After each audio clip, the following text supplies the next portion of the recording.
Alors toujours dans le cas général, graphiquement, donc l'élasticité, alors on va faire ça à main levée, les élasticités se calculent en un point. Alors imaginez par exemple, on avait une fonction de demande.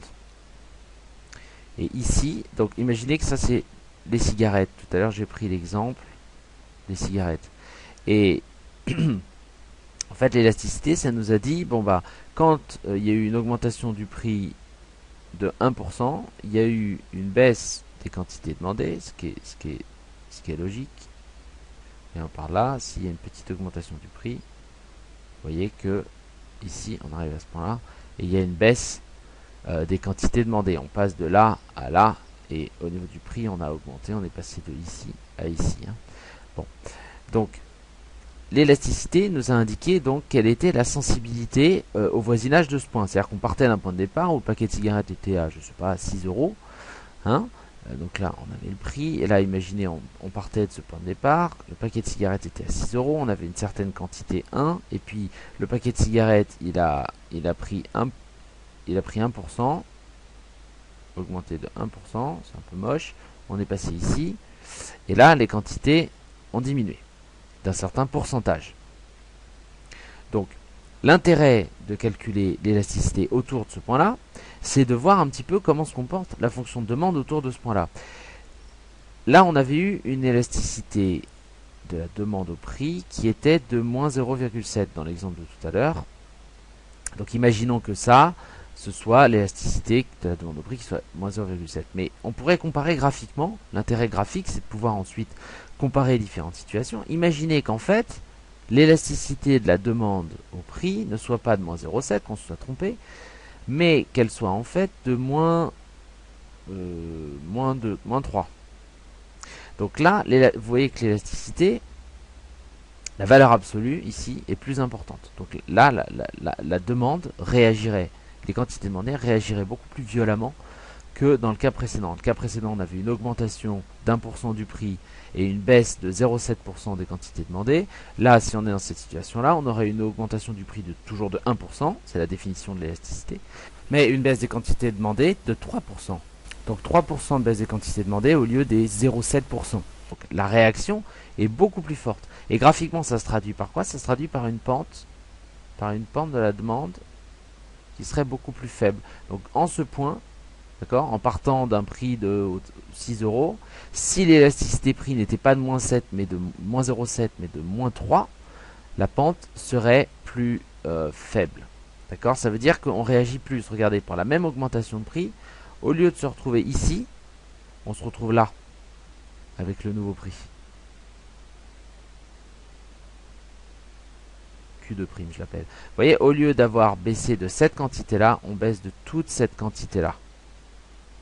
D'accord? Donc la réaction est plus forte. Et elle est plus forte, bah oui, parce que la valeur absolue de l'élasticité de la demande au prix,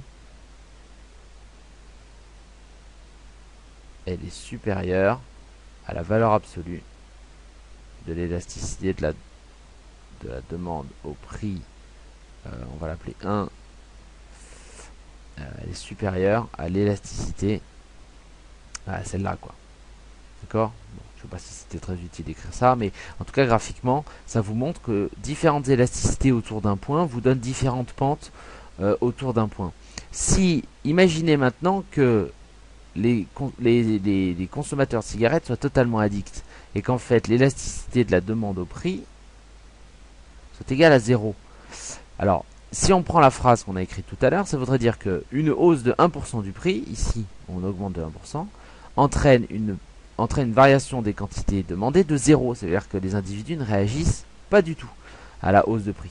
Si on est dans ce cas-là, on est dans une situation où en fait la demande est complètement inélastique. Et dans ce cas-là, bah, vous voyez, on resterait là, aux alentours de ce point, quel que soit le niveau de prix. Et donc là, on aurait une nouvelle fonction de demande avec une élasticité plus faible. Donc quand vous avez le déterminant dans l'axe des ordonnées, plus l'élasticité est faible autour d'un point, plus la droite est verticale, et plus l'élasticité est forte autour de ce point, et plus la droite ou la courbe a tendance à être horizontale. Donc ça c'est important de bien connaître l'explication graphique des élasticités. Si on prend un autre exemple, on va prendre un autre exemple, l'exemple classique, typique, des grands débats dans vos cours de macroéconomie, c'est le modèle ISLM. Donc si on prend IS, pour ceux qui connaissent, LM, on a donc ici le taux d'intérêt et ici le revenu. Et donc on va mettre, donc ça c'est le cas général, là on a IS, puis on va mettre LM. Voilà. Donc ça c'est le cas général.